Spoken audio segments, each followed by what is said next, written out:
Hello, good afternoon, everybody. It's so good to be here. So, welcome. This is the Get Funded live show. So, if you're joining us live, leave a comment, tell us where you're watching from. If you have questions as we go on in this session, kindly leave a comment, leave your questions, and we'll be responding to them during the show, and even after the show, we'll be responding to a lot of questions. So, if you're joining live, if you're here with me live, welcome. My name is Rukewe Uvietesiwi, and for all the new members that have joined the community, welcome to Grants Attraction and Mastery. I'm so excited to have you join me here. So last week, I think on Monday, we started a conversation on funding your NGO, exploring revenue streams in order for you to be able to fund your NGO sustainably. And some of the streams that we spoke about on Monday was exploring partnerships. How can you develop corporate partnerships in a very effective way with corporate organizations? And today, we're looking at how you can generate an income from your expertise. So what does that mean? Now, when I put up the post, sometimes as NGO leaders, we think that we cannot charge for some of the services that we have to offer. We have this mindset that as an NGO, we cannot make a profit and all of that conversation or assumptions that we have. So today we'll be going deep down into looking at this for the next 30 minutes to 1 hour to really see how we can sustain our organizations, how we can generate revenue into our organization. So like I mentioned before, my name is Rukewe. If you're just joining, welcome. I'm the founder and team lead at Strategic Outcomes Consulting, where we work with nonprofits to help them get grant ready and access funding for their organization. And for some of you that have already signed up to the grant readiness workshop, by Monday you'll be receiving an onboarding email. So if I've not reached out to you yet, by Monday you're supposed to get an email from me, since we're starting on Tuesday. So the conversation is how we can generate revenue internally for our organization. I know most of us, we know about grants. That's why, in fact, the community is named Grants Attraction Mastery. But funding for your organization is beyond just grants. There are a lot of channels that you can explore in order to get income in for your organization. So today we're going to be talking about that. Now, one thing I want us to realize is that there are some assumptions and beliefs that limit our ability to be able to generate income into our organization. I've mentioned one before. So before we even have the conversation around how to get money in, we need to deal with those mind blocks. We need to deal with the limiting beliefs that holds us back from being able to do this. And I'm going to be sharing a couple of those beliefs. Now, I've heard a lot of NGO leaders say and ask questions like, can we charge for our services? Can an NGO generate revenue? Is an NGO allowed to generate revenue? And so I'm going to be responding to that question. It is very normal and acceptable for you as an NGO to be able to generate revenue beyond grants and beyond donations. Now, one thing that you should realize is that as an NGO leader, you are a business owner. NGO is a business, is just another kind of business, is a non-profit business. And non-profit does not imply loss for you to spend out of your pocket to run your programs, and you are at a loss at the end of the day. The only difference is that your legal structure, you have not been structured in a way that at the end of the year you're saying you've made profits and you want to share profits among your stakeholders. You are a non-profit business, but you need to generate income to be able to run your programs. So while a profit-based business at the end of the year will be declaring profits to say we made $100,000 in profits, or we made $10,000 in profit, you as a non-profit, whatever surplus you have, by the time you do your financials, your inflows, the donations, grants and all of that, and then the outflows, the surplus you have is plowed back into the organization to fund programs. So the fact that you are non-profit does not mean that you are not supposed to generate revenue. When we're talking on Monday, when we had a session on Monday this week, I gave us a short assignment. I said we should go to do a small research on Faith Foundation and also Lagos Business School. These are non-profits, but they are able to generate revenue from their institutional capacity. From their institutional capacity, they generate revenue from coaching, from consulting, from trainings. One of the post flyers that I saw from Faith Foundation actually charges 200,000 naira for a training program, for a 2-month training program for entrepreneurs. So I'm taking us through this conversation so that we can begin to shift our mindset, that it is okay. Give yourself that permission to be able to put a fee to the services that you provide in your non-profit. I know there are some activities that you cannot monetize, but the conversation here is beginning so that you should make that shift and allow yourself to receive income for your expertise as a non-profit leader. So as an NGO leader, you have certain capacities. You have certain skills and expertise that you have gathered from the work you do over the years. And one model that you can operate in order to generate income that is sustainable. The beautiful thing about this model is that it is unrestricted. No donor will hold you to the truth to say you must use this specific budget line for training, or you cannot move this budget line to another. For those of you that have worked with grants, donor funding before, you know what I'm talking about.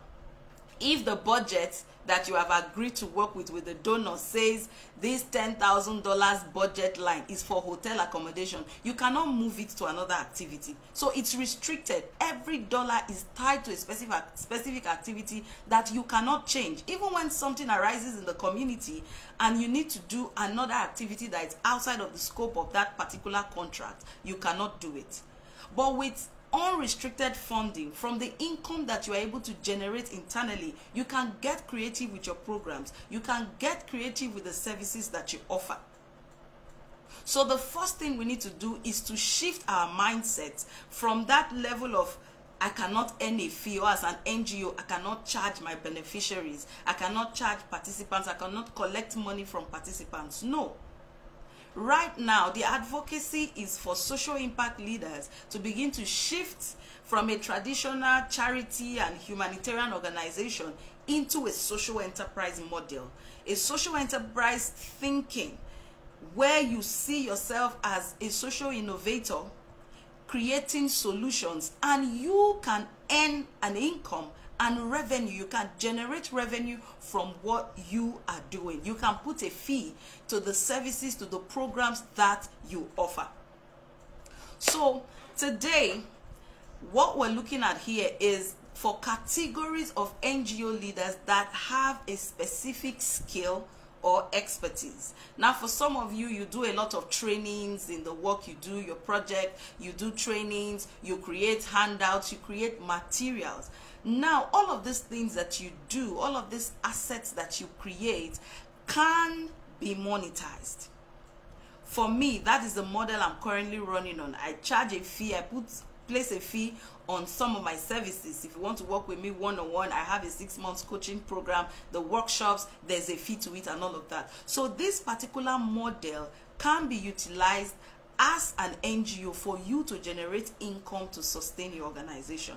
So the first step to take in order for you to monetize your skills, monetize your expertise, your experience to generate revenue is to sit down and make a list. Outline all of the skills and the capacities that you have. What are you good at? Are you an accountant? Are you a finance expert? What have you been doing over the years in your career? What have you been doing in the last 5-10 years that you're so good at, and people come to you to ask questions, how can I do this? Before I started running my coaching and consulting business, I have people ask me, those of when I was working in one of the NGOs around, and they knew about my grant proposal writing skills, they knew about my training skills. I have people ask me, how do I write proposals and all of that? So that actually validates the demand for your skills or for your expertise. So look within, as the founder of an organization, as the leader, what are your skills? What are your expertise? What are your competencies? If you're a finance expert, that particular skill is in demand, because small businesses, young entrepreneurs who do not have a finance background actually need you for bookkeeping. They need you in order to determine if their business is profitable, what are the cost drivers, and all of those financial decisions that they need to make. And by the time people start asking you questions like this, how can I create ledgers for my business? How can I create a budget? You can charge a minimal fee for that service and generate revenue for your organization. So the large non-profits that we look up to, we want to model our operations like them. We want to be like Faith Foundation. We want to be like Lagos Business School and all of the other big names. These organizations are operating a financially sustainable model of being able to generate revenue from their assets, from the assets and the resources that they have internally. So as an NGO, the beautiful thing about being an NGO is about your social innovation. NGOs are known for doing a lot of research, doing lots of trainings and capacity building. Over time, as you engage in these activities, as you engage in these kind of programs and projects, you are developing institutional capacity. You are developing a unique mix of skills, of expertise that is very valuable. And there are a lot of younger organizations, a lot of other people out there who do not have this knowledge and would want to access it. So this model is all about packaging your knowledge, packaging your experiences, packaging your expertise in a way that when other stakeholders, when other people access it, it brings about a solution to their problem. That's exactly what I'm currently doing with my coaching and my consulting organization. So the first thing you want to do as an expert, in order for you to be able to generate revenue, maybe you're working in an organization, beyond that, you want to generate income and also be able to fund your organization. Make an outline of all of the skills that you have gathered over the years. No skill is too small, no skill is irrelevant. As simple as being able to write a report. Now in the NGO sector, we know that for you to really grow fast, you need to be very good at writing your reports. If you're working with donor funding, donors want to see sound reports of what their funding and their money is able to create for community and beneficiaries. So if you want to do well, your organization, you need to be very good with developing reports. So over time, you've been working and you have this specific skill of reporting. You can begin to train other organizations that do not have the skill. You can train their staff. You can add it as a service offering for capacity building and charge a fee for training other organizations on reporting. So there is no skill, there is no expertise that you see as minimal, because some of the things you do with ease, there are a lot of people out there, a lot of organizations out there that are struggling with that specific capacity, and they will be willing to pay a fee in order for them to be able to build that competence. That is how this model works. Now, as NGOs, we do a lot of free trainings, because a lot of the NGO leaders that I have been interacting with on this space, some of their core activities is training. We want to train youth, we want to train women, we want to train all of these stakeholders on specific areas. Maybe you want to do enterprise development. And it is not the normal model that a lot of you are operating right now, is that your beneficiaries, they access the training for free. You give them lunch, you give them transport refunds, you give them materials. At the end of the day, you're giving seed capital. Now you need to take a good look at your activities, and there are specific activities within that project that can be monetized. And that is why I began this session telling us that we need to begin to shift. We need to begin to accept and embrace that we can generate revenue and income from our projects, from the work you do. So you have that kind of project, you're doing trainings, you can charge a minimal fee for training materials. So you're telling your beneficiaries that yes, they're accessing this training, you want to work with them for a period of 6 months or 1 year for them to learn a specific skill, acquire a skill, and then you're going to teach them how they can build a business around that skill to pull out of poverty. These people can afford to pay a minimal fee for training materials. So one of the general skill acquisition programs that is very common is fashion designing, tiling, and all of that. And at the end of the day, you put a lot of pressure on yourself looking for funding to buy equipment for your participants, looking for money to buy materials for your participants. You can actually charge for those materials. So you're doing the training. Training is free, but you need to get a sponsor in order for you to get the equipment.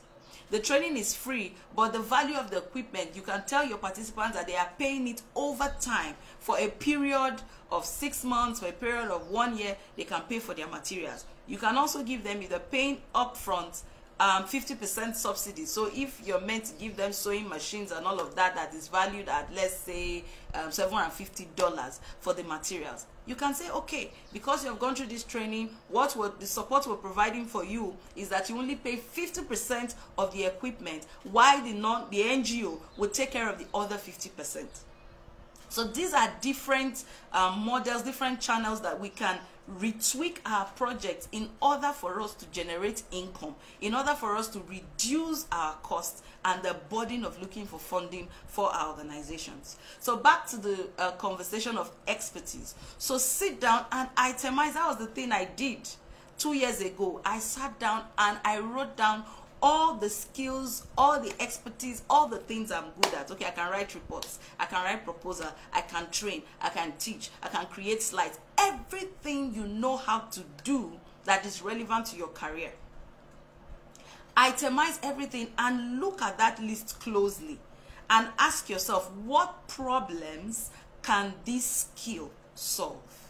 So for those of you that have been attending sessions with me over time, you know I always talk about you having the consciousness of a solution provider. You need to create value. You're providing solutions. You're a solution provider. You're a social innovator. That means you're solving problems. Why I'm always hammering on these statements is that I've had interactions with in this group we're about 800. So I've had interactions with a lot of NGO leaders, and there's a gap. A lot of NGO leaders are tied to the activities they are doing. We're doing training, we're doing this, we are doing that. We're doing advocacy, awareness raising, media, all of that. But you do not have in-depth knowledge of the problems that those activities are intended to solve. Just surface level. You're solving poverty. Poverty is broad and vague. What root causes or drivers of poverty are you addressing with your project? And now, because of this technical gap, there's a misfit between the activities you're doing and the problems you're solving. You don't even know the problems. At times I have them ask me, so what problem am I addressing? And I'm wondering, you are the owner of the NGO, you design programs, and you are not really clear about the specific issues that these programs will address. It's just surface level issues. That is why the projects are not working. That is why the proposals are not working.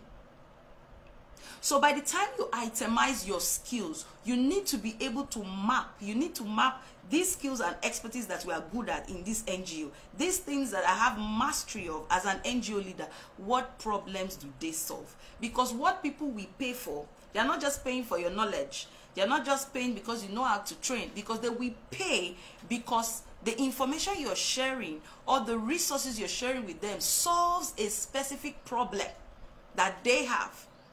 So I put up the grant readiness workshop and people are signing up to it. Why? It's not because I'm just putting out information, but it is because it is solving a problem of unpreparedness among NGOs, which limits their ability to be able to access grants. So you need to access grants in order for your organization to be sustainable. You want to attract grants. You want donor funding. And you look at a specific call for proposals and you see a lot of items.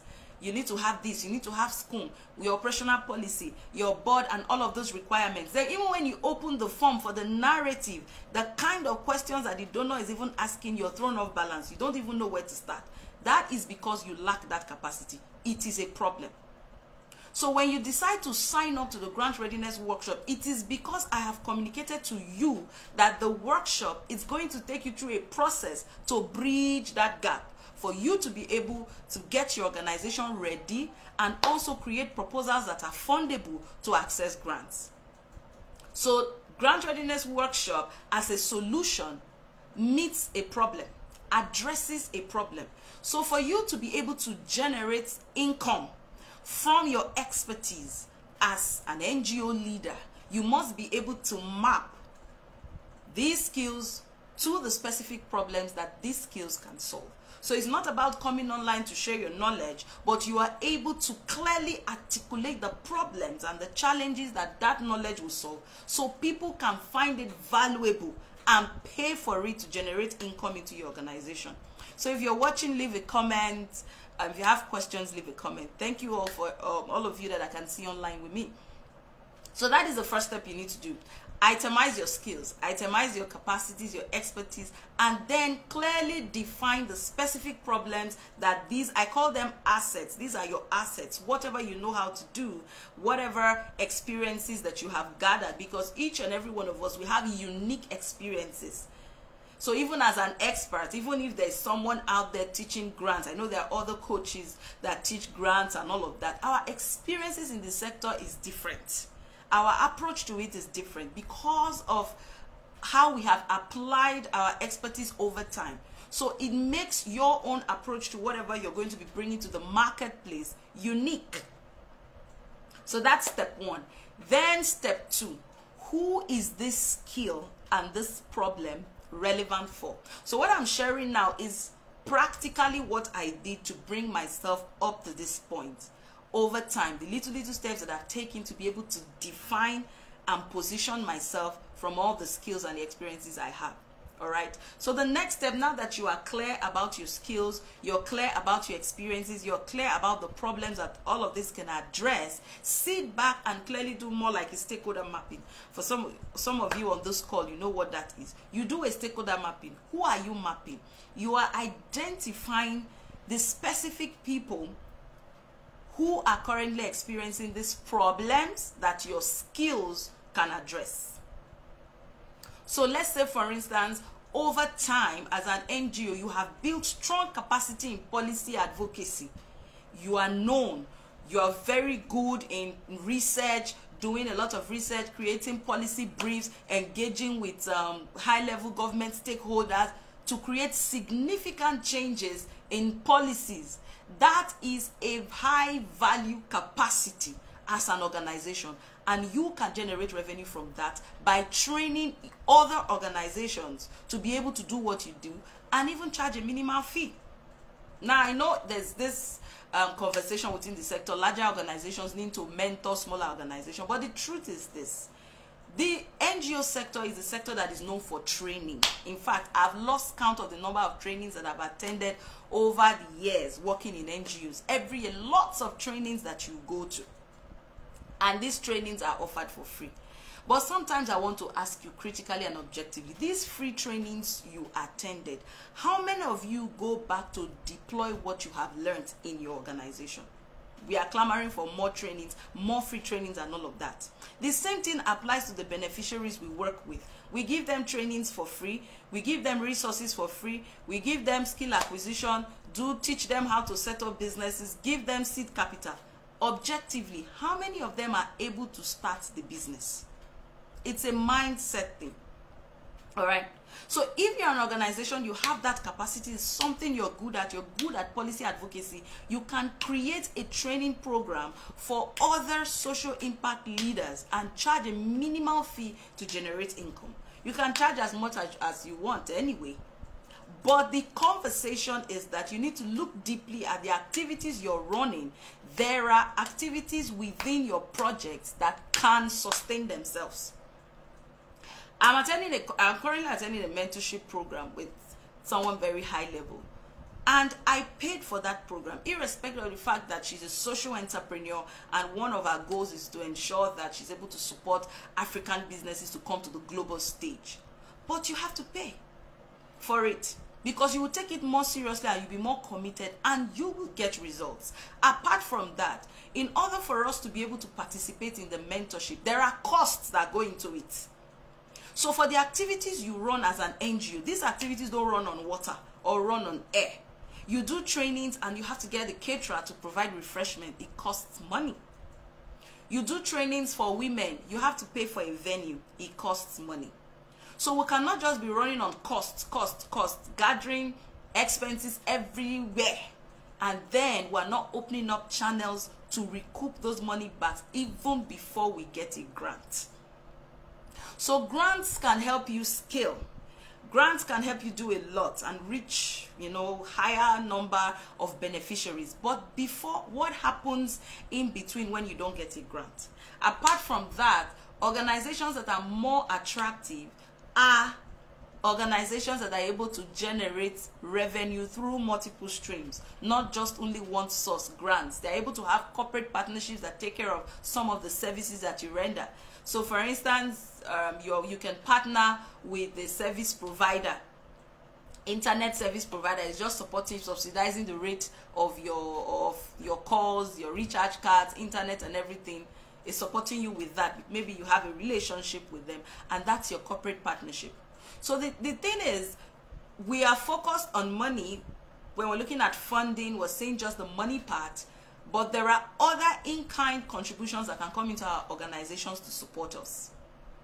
But in another next Get Funded live show, we'll be going in depth in that.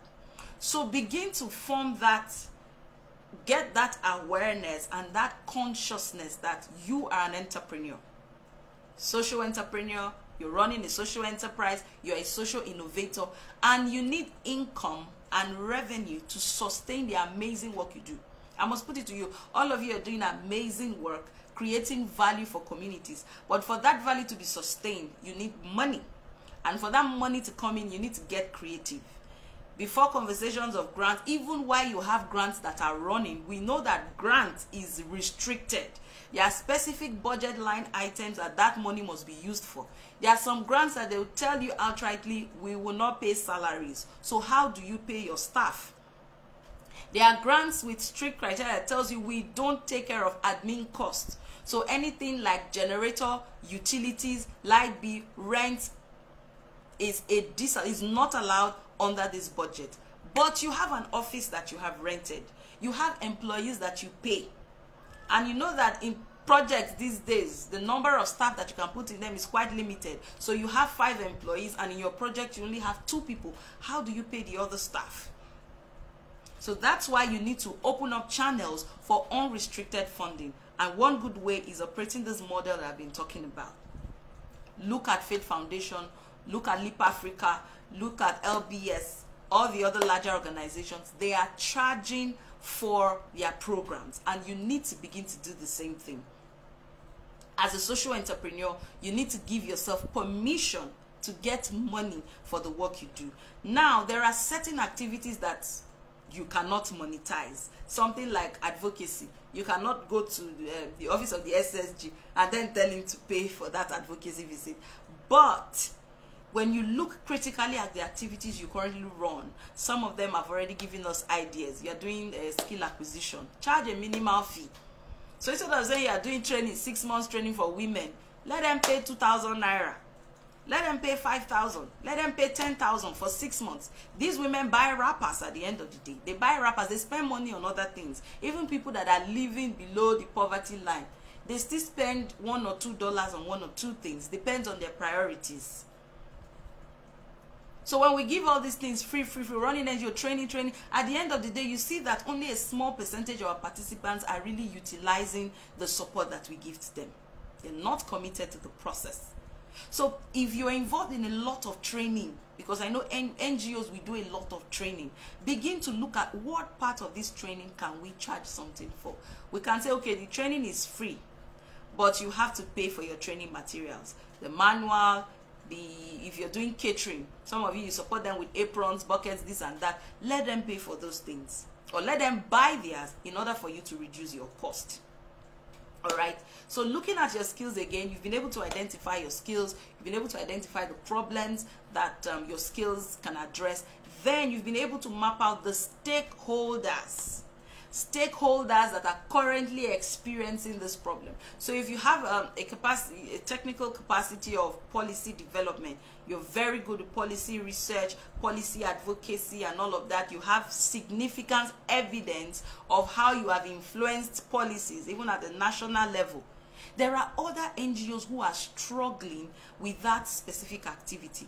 you can create a framework and a training to build your capacities and charge a minimal fee for it. You can do it online, charge a small fee for tickets, and then you're generating income for your organization. So you've identified the problem, you've identified the people who that problem is relevant for. Now the next step, step 3, I think it should be step 3 or step 4, is to create a solution. Now, using the example of my grant readiness workshop, you must have seen the video, the YouTube video in the group. I think it's grant readiness workshop information session. What I shared there is the framework, step by step, how to get your organization grant ready and funded. It sits on 4 pillars. It is my unique process. In fact, I'll let you know that that process, I own the copyright to grant attraction system. So if another coach, another trainer comes to talk about grant attraction system as a model, I can sue because I have trademarked it. So it differentiates me and makes me unique. So some years ago, I attended a training that was organized by Action Aid. Action Aid, I think that was in 2018. It was a gender training, and it was on GERDO, Gender Empowerment and Organizing Development Resource. GERDO framework for bridging gender equalities in communities is trademarked and owned by Action Aid. Another organization cannot come and say GERDO. You must reference Action Aid. So it makes them unique. And then they can decide to run trainings for high-level social impact leaders, high-level activists and advocates on that particular framework, charge a fee and certify them. That is a revenue stream. So beyond your skills and everything, you must be able to organize your skill, organize the solution in a commercially smart model.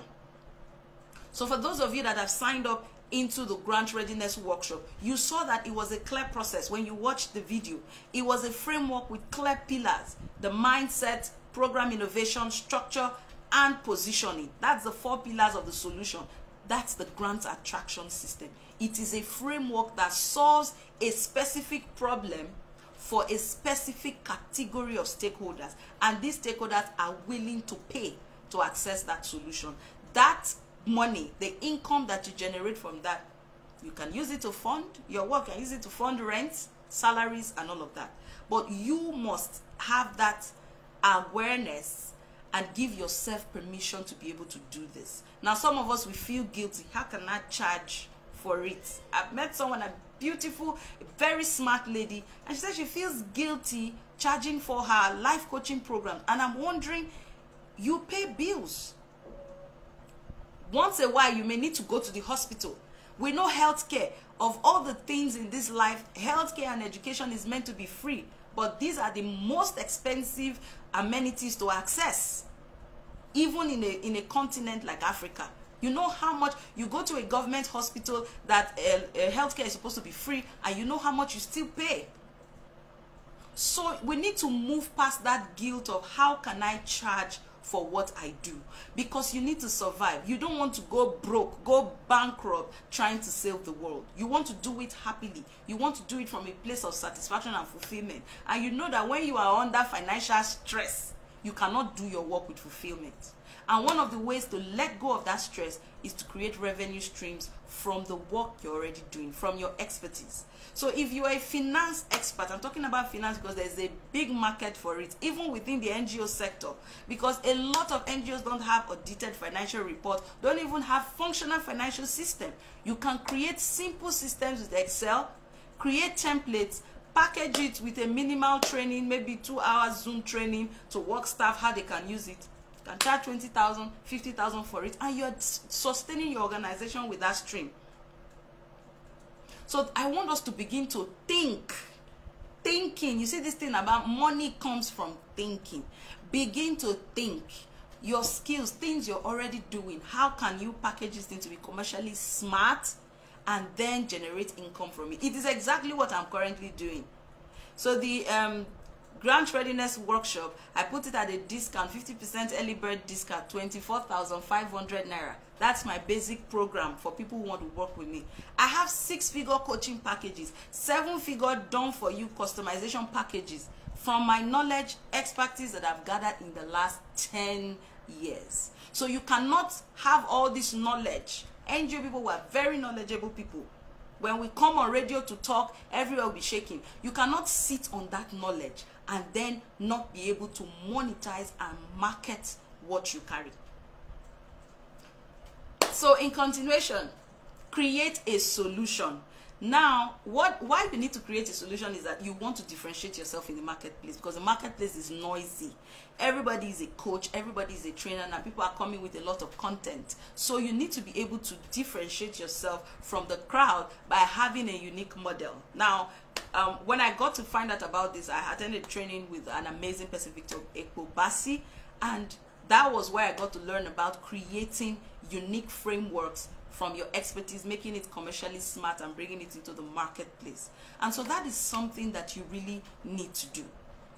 Pick a specific problem. Now you've highlighted different skills. You've seen a long list of problems and challenges that these skills can solve, long list of people that you can solve these problems for, both from individuals to organization. I cater to, from my current consulting and coaching model, I cater to B2C and B2B, business to business, business to customers.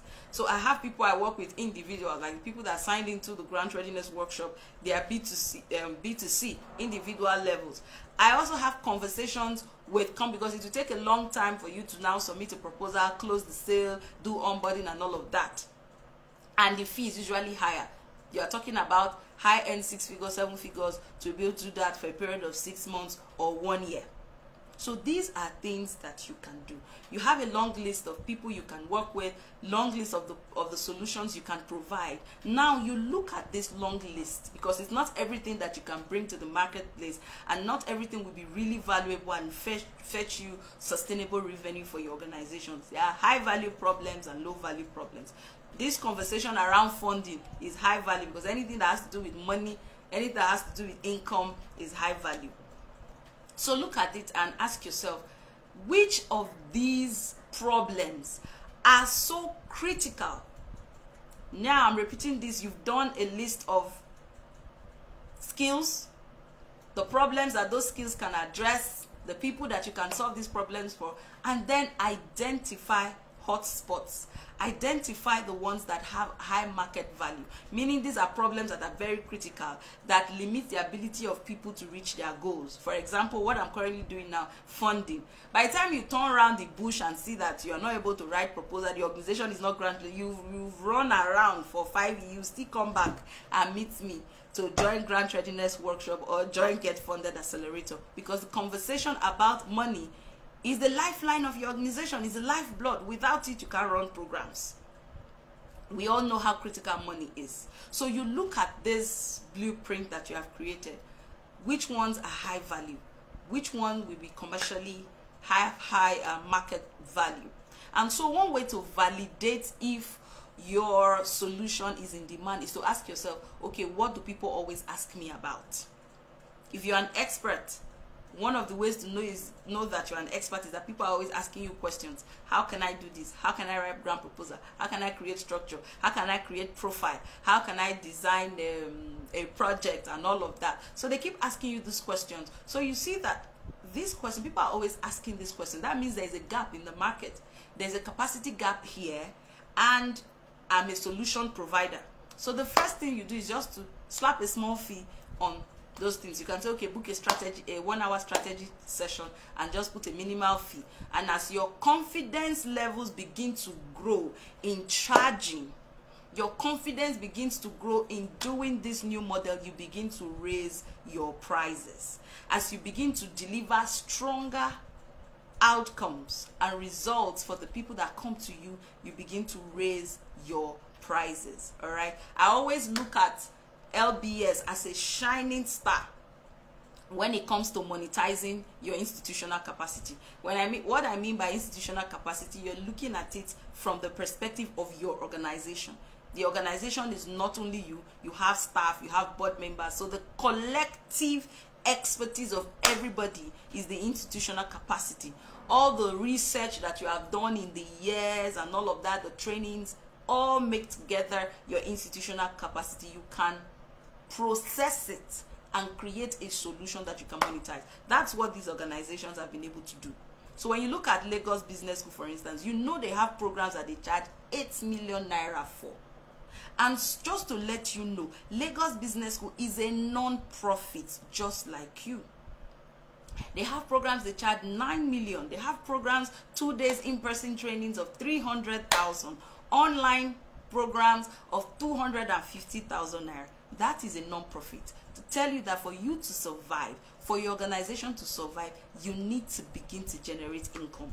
And one of the ways to generate income is to sell your institutional capacity, sell your knowledge. Now, sometimes you may not want to do trainings. You may want to offer it as consulting, done for you service. I remember the very first NGO I worked with when I left the business school, because in this sector I started working from a business school, a social enterprise, spent a lot of years in a business school. Maybe that actually accounts from my business perspective to a lot of things we're doing in this sector. So when I left that to an NGO, is a peace building organization, we're doing a lot of consultancies from our institutional capacity. And by the time I joined the organization and I came with my own expertise, it raised the value of the things that we could do. So the burden was not just on the executive director. I could backstop on a lot of areas for him. So that means we could take in more clients. We could apply for more consultancies. So we're doing M&E research. So if your organization has strong monitoring and evaluation capacities, begin to apply for consultancies to do research, to do impact evaluation, to do baseline survey. Don't sit with those skills and say there's no money. Let people know that you have these capacities. Other smaller NGOs like you who want to do baseline can engage you, but you have to package it in a commercially smart way, not just saying I do baseline. And we're getting to that conversation. So by the time I got into that organization, we're doing a lot of consultancies, from M&E to developing training curriculum, to doing conflict analysis, because that's my area, peace building. So by the time, I think that first year I did about 4 conflict analysis for international organizations, projects that were funded by UNDP, projects that were funded by World Bank. We did a lot of, we're very good with conflict analysis, we're very good with peace and conflict impact assessment, and we were being paid good money to do those research for these projects. So it is something you need to begin to look at. Now, when you see that you have this experience, you have been running your organization for 10 years, you have done a lot of M&E projects and M&E assessments, and then these organizations, when your reports came out, you found out that the reports were good quality. It's an expertise. So you can begin to build your profile as the head of the organization, as the executive director, that you are an M&E consultant. And then when you see call for proposals for consulting roles to do monitoring and evaluation, you apply for them. You bring a very strong CV and past reports, and you apply for them. Even that is even at a higher level. The quick ones, quick wins, is to organize trainings. Are you at entry-level NGO staff? You're struggling, you want to grow in your career, you want to be able to grow quickly in your organization and hold influential positions, but there are skills that are holding you back. I've had people come that I currently coach who are staff, but they have these capacity gaps, and I'm coaching them 6 months, 3 months coaching program. So you put that out. So we've organized this. There was a training I did, NGO Career Jumpstart course, and a lot of people rushed into it at the January last year. So you can do something like that and say, okay, for entry-level staff, it's a 4 weeks training program. We have 2 sessions a week over a period of 4 weeks online, and you charge small money, because you know these entry program staff, their salaries are low. They are earning 30,000, 25,000 or 40,000 naira, and they want to be able to apply for better roles. They want to be able to get better jobs. So you can say, okay, we'll do this training for you 4 weeks and we'll charge 10,000 naira. If you have 10 young employees sign up for that program, or 20 employees sign up for that program, that's 200,000 naira in funding that you did not have before. It's just for you to allow yourself to do this. If you need me to work with you on it, you can just put in the comment, work with me. I'll reach out to you and work out a structure to get that, make that happen for you and for your organization. So these are, now when you hear motivational speakers tell you that money is sitting everywhere, people are not saying it. They are not just putting things together to say. We need to think. Now, I read a book by Napoleon Hill, Think and Grow Rich, and that book really changed my mindset. I was already this positive thinker over time, but it really changed a lot of things. See, solutions are created from thinking. Money, to generate revenue for your organization, you need to spend time to think, and think in strategic directions. What you want to do, how you want to do it, what you need to do how you want to do whatever. You need to be strategic in your thinking to create solutions that will work.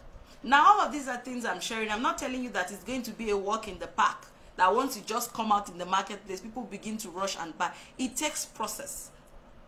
There are times you will put out your offers that you have this coaching program for these kind of people, and they may not respond. But what will give you results over time is how focused you are and how consistent in delivering that message.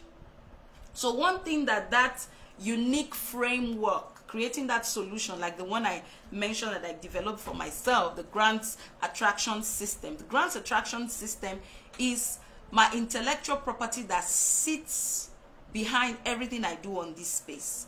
So when you see me I have speaking engagements, whatever I'm talking about is from the grant attraction system framework. When I do coaching programs, training and everything, it's from that system. So it makes it very easy for you to create content. It makes it very easy for you to create other products, training, other packages that you can easily sell.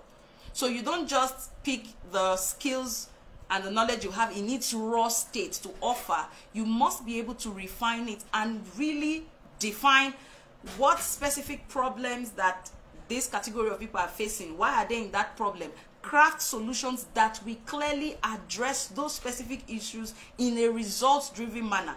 Each step of your solution, you should be able to clearly say, what specific problem will this part do? What solution will they experience? That will become your marketing message. This has turned to a business class because you need to generate income for your organization. So spend time and really create a blueprint. If you want to design a training curriculum, for instance, don't just design a curriculum that is just information driven. Advantages of this, disadvantages, because most of the trainings that I see NGOs do, some of them that I've been put in to observe, I see that the training will not create change in the capacity of participants. It's just loading them with information. At the end of the day, participants are not able to take action on what you have trained them on. So the project is stalled. So if you're designing a training curriculum, think about one simple question that you need to ask yourself is, what would I want my participants to be able to do at the end of this training or at the end of this coaching? Or if you're talking about consulting, because I'm talking about a three-pronged model, training or coaching, training, coaching, and consulting. So if you want to use this model for your organization, think from a solution perspective. What solution will my participants experience at the end of the day? What solution will they experience? What transformation will they experience? So when I created the grant readiness workshop, I had one clear result in mind. One clear result, that they will know exactly what to do to become grant ready and write grant proposals. Those are the two important things in this sector when it talks about grants. When you want to talk about grants, you have to be ready, meaning eligible for these opportunities. So when you see any call for proposal, you have all the eligibility criteria that they are talking about.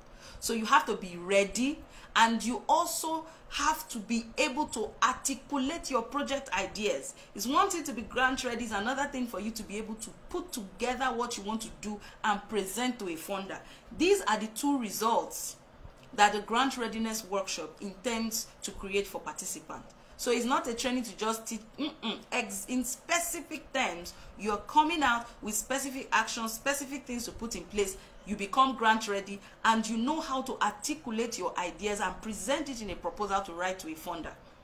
So some of the proposals that I've reviewed lately, there's a particular problem I see, which is a problem and a solution misfits. And that is why I spent time talking about it if you want to be able to harness your skills and your expertise to generate revenue. So when people say they have a specific problem, you don't bring a solution you like. You design and innovate a solution that specifically speaks to the problem they have. And that is one of the secrets to writing proposals. You don't talk about a problem in a specific proposal and the activities or the outcomes that you have developed does not speak clearly to that problem. So these are the two results from the grant readiness workshop. The grant readiness workshop is starting next week Tuesday, from Tuesday to Friday, 4 days. We're going to have that workshop, and each of the day talks about each pillar of the grant attraction system: the mindset, how to innovate your programs, the second pillar. The third pillar is building your structure and systems. The fourth pillar is about positioning and writing proposals. That's what the entire package of the grant readiness workshop. So if you have not signed up for it, reach out to me. Details on how you can get your tickets is in the group. I mentioned yesterday that those of you that will be getting your tickets before Sunday midnight will also get the in-depth grant proposal writing toolkit. The toolkit on its own is currently selling on my online store for 20,000 naira. So that means if you're signing up for the workshop, 24,500, that means you're just paying 4,500 for the training and you're getting the toolkit. So moving ahead, create that framework, create a curriculum that is solution driven. Every part of your curriculum, every part of the solution or the consulting offer that you are packaging brings about a clear shift for your participants, brings about a clear shift for your clients. All right, so these 4 or 5 different steps that I've spoken about will really help you create a revenue stream. So the question I've always got, so how do we now market this? Social media has made it very easy for us to be able to market our expertise. But the problem with a lot of us is that we're not patient and consistent. So you come online today, just talk about it and expect that people will come to your DM and say, okay, I want to hire you as a consultant or something. So if you're able to define all of this, you've been able to clearly harness, look through, spend time with yourself, take these things step by step. Then the question of how do you bring this thing to the market? How do you market it?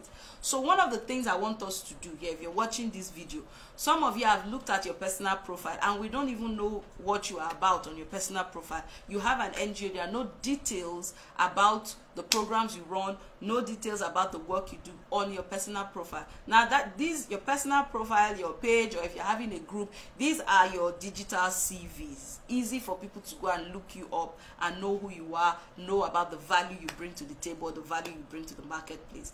In the group yesterday, I mentioned that one of the things that funders look at is your digital footprints. For you to be able to, for them to be able to validate, to say who you are, you've written a proposal, for them to validate who you are, they will definitely check up your organization and who is in that organization. And where would they check? Social media. So if you are not positioned correctly on social media, you're missing out on a lot of opportunities for funding and also being able to generate revenue from your expertise. So the easiest and the fastest way for you to bring this to the market is on social media. What am I doing right now? This is a live video and I've almost spent an hour teaching how you can generate income from your expertise. So you're coming to teach what you know. You're coming to share what you know and put a strong call to action to say that if people want to be able to experience this, let them contact you. And my call to action is, if you want me to work with you on this, in order for you to create revenue, create an income stream from your skills and expertise, leave a comment, just say work with me, and then I'll reach out to you about the details. So you use your social media. Is the cheapest and the fastest tool for you to get your message, get the value that you can create in the marketplace, bring it out to the world to see. So that is one thing. Coming on social media, some of you, your profiles are nothing to write home about. You need to sanitize your profile. They tag you on unnecessary posts. I know you've had a lot of content creator trainings and coaches talk about this, so I wouldn't want to dwell much on that. Go and clean up your profile. All the people that tag you, untag yourself from this meaningless post. Now, I've noticed one thing about a lot of NGOs. On your NGO page, so let's say you run XYZ Foundation, so you open up a page, XYZ Foundation, and when we go to that page, you're just sharing posts of other organizations. you're sharing UNICEF posts, sharing from UNDP. I'm not saying it's wrong for you to share content from these donor agencies, but we want to know your original thought. So on your NGO page, create original content. Create original content. If you're an organization working on raising awareness on cancer, create your original thoughts on cancer. You don't share, maybe there's a cancer organization in the UK that you really love what they do. You keep sharing their posts to your page. So we want to know, establish your thought leadership on a specific area. So all of the things I've been sharing with you today is a specific 100% what I currently do, 100% what I did to be able to transit from the workplace to just say I'm an employee in an organization to becoming a coach, consultant, and a speaker on the subject of grant readiness. So it is something that you can do. Don't sit on your expertise, sit on your body of knowledge. And a lot of people out there need this thing and you're not putting it out. For those of you that have been doing it for free, begin to charge for it so that you can sustain your organization. We know grants are there, but grant is restricted funding. Some of the things that you want to do, some of the activities you would love to run, a funder may not agree for you to use that grant or the budget lines to do that. So you use revenue from your unrestricted funds to be able to do it. And how do you generate unrestricted funds? One of the models is for you to monetize your institutional capacity. You've been training for years. For 15 years, you have an NGO. You've been training women. Why don't you train smaller organizations to be able to do that and charge a minimal fee? So these women that come to your trainings and all of that, I spoke about it before. There are specific activities in that project that you can monetize. Instead of giving them all of the materials for free, either they pay for it 100% or let them pay 50% of it. Commit to it. Whatever you pay for, you know that you always commit to that process. So we'll go to communities, we give them training for free, we give them lunch, tea break, we are in their community, or we'll give them transport refund. And you think that they'll be able to do anything with that training. You are pampering them in the problem. So there are a lot of conversation around these things that need to begin to shift so that we can experience better results and outcomes from the work you do. So all of these things I've shared with you, begin to reflect on them, put into work, and then see how you can begin to realign your activities. Realign your activities. Don't sit on your expertise. Ensure that you are able to charge, you're able to monetize for the work you do. As an NGO, it is not true that you cannot generate revenue. People always ask me this question: can we charge for what we do? We're an NGO. It is not true that you're supposed to be doing everything free. There are category of persons that you cannot, when you even tell them to bring half cents, they don't even have that half cent to bring. We understand that. But there are communities we cater to that can pay for certain things. Depends on how you're presenting the work you do to them. All right? They can pay for certain, instead of giving full 100,000 naira to somebody to go and start business for free. Why don't you do it as a zero interest loan, interest-free loan? Say that this 100,000 seed capital that was supporting your business with, after 6 months you will pay it back. It makes them serious, because most times when you give that 100,000, how many of them use the 100,000 to start a business? Some of them use to pay rent. Maybe landlord have been pursuing them for 2 years. They use the 100,000 to take care of rent, use it to pay for hospital bills, use it to pay for children's school fees, and they are still in that circle of poverty because it was free money you gave to them. But if they know that this is zero interest loan, so at the end of 6 months, you will start, for the first 6 months, we'll give you 6 months to be able to put it in your business, set up the business, start doing your activities to generate money. After 6 months, you will start paying the 100,000 back. You will pay it over a 6 months period. So they will be serious to know that this money not busy. After 6 months, we'll start paying. They will sit up. There's nothing like using money to go and pay rent when they know after 6 months they're going to pay for it. All right. So beyond, there's the conversation on generate income is a very broad conversation because there are lots of models that we begin to explore. But at the foundation of everything that I've been sharing is this: you need to shift your mindset.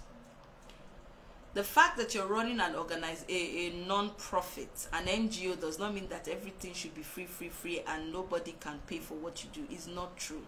You need to generate income. When you are in doubt if you should charge for what you do, go to Lagos Business School and just take a look at their website. Your confidence will increase.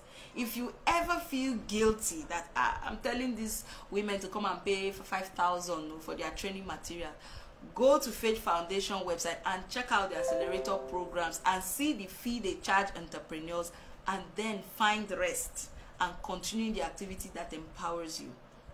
The most important thing is that you are able to generate revenue to sustain your activities. How would you feel if your organization shuts down because you're not able to sustain activities? The people you are meant to serve, you cannot serve them anymore. So we need to start thinking sustainability. Let the focus be on sustainability. How do we sustain the work we do? Even, okay, let's ask ourselves a very uncomfortable question. What if grants are no longer available in this space? So international organizations say, no, in Africa, I'll spend a lot of money in Africa, let them take care of their own problems. And that thing, grants from international organizations, is no longer available. So are we trying to say that the work we're doing, everything will shut down? Food for thought. All right. So grant readiness workshop is starting on Tuesday, 18th for January cohort. By the time we onboard those people, you cannot get in January again. You have to wait for February to get in the February batch. So if you're watching this video and you have a registered NGO and you know that that NGO is not grant ready, the only thing you have is your CAC certificate or your incorporation certificate in case you're not in Nigeria, you're outside Nigeria. The only thing you have is CAC, incorporation certificate, no structure, no operational policy in place. In fact, you don't know if you have board members because you just had 4 people to go and register with you. They are not functional, no board meetings, nothing is going on. You're fully supporting your work out of pocket. You're not even having the conversation of grant, because when you see the form, you know that this place is no-go area. Please, please, please, please give yourself permission and invest in yourself. Join the grant readiness workshop. Now, I have a lot of free resources, you all know. Trainings like this that I've held in this group, some that I've invited a lot of people to Zoom where we had over 70 people join. Those videos are there. You can watch them.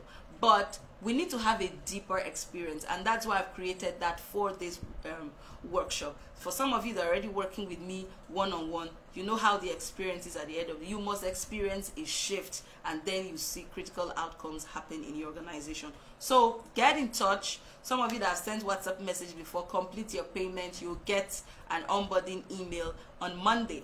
On this specific topic, you know that you have expertise, you're good at something, and long story short, you want to be able to do what I am currently doing. Bring your skills, bring it to the marketplace, and be a coach. Have coaching offers so that people can pay you. Have consulting offers so that people can pay you. Do training so that people can pay you to sustain your organization, to fund your NGO. Just leave a comment, work with me, and then we'll go over the details. I'll send you a message. We'll go over the details on how to make that happen. And you know that it's going to be monetized.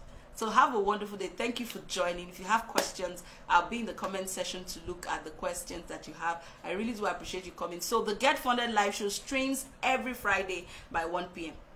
On Monday, I usually come online to do a coffee chat for about 30 minutes to talk about issues, but the main weekly trainings happens on Fridays by 1 p.m. So invite people to the group, send people to come. Do have a wonderful day. Sorry, call came in. Thank you for joining me. Do have a wonderful day. So this video will be in the group. I'm going to also upload it to my YouTube channel. So thank you so much. Enjoy the rest of your day.